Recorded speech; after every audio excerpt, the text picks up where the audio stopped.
முல்லைப்பூ பல்லக்கு ஆடை சுமந்து மெல்ல தவழ்வது கண்டு ஒரு கோடி எண்ணம் ஆசை நெஞ்சில் மின்னி மறைவது உண்டு.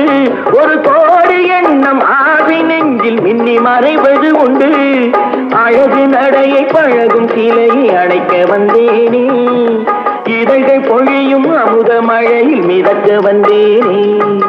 தங்கப்பதக்கத்தின் மேலே ஒரு முத்து பதித்தது போலே உந்தன் பட்டு கண்ணங்களின் மேலே ஒன்று தொட்டு கொடுத்திடலாமோ, நீயும் விட்டு கொடுத்திடலாமோ. பட்டாடை தொட்டாட பெண்கள் குனிந்து பத்தம் நடந்தது என்ன, உயிர் காதல் தலைவன் காவல் இருக்க தொட்டு இழுப்பது என்ன, உயிர் காதல் தலைவன் காவல் இருக்க தொட்டு இழுப்பது என்ன. பனியில் நனையும் மலரின் உடலில் புயல் எடுக்காது, ஒருவன் மடியில் மயங்கும் பொழுது சுகம் பிறக்க